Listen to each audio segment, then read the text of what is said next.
18. 18. 18. House cleaning.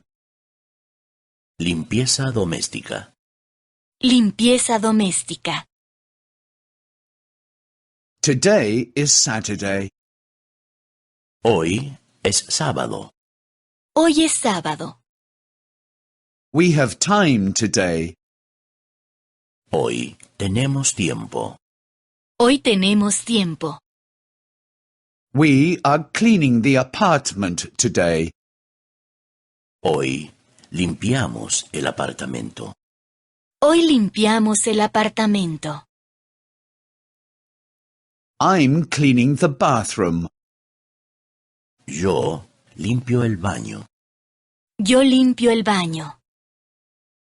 My husband is washing the car.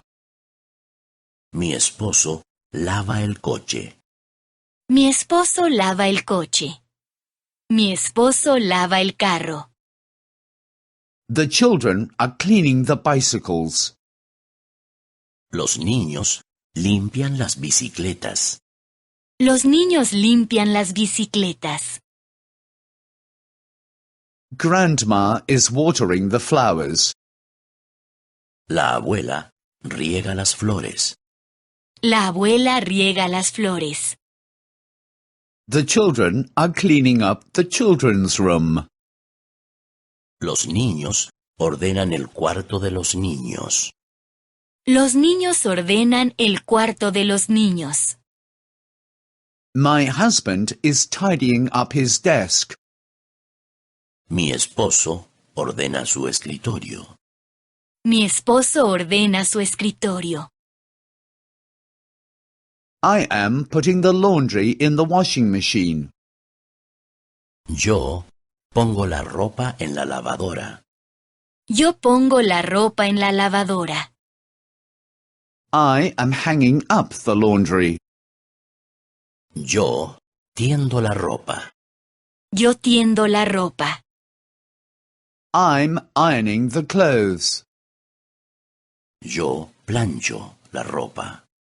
Yo plancho la ropa. The windows are dirty. Las ventanas están sucias.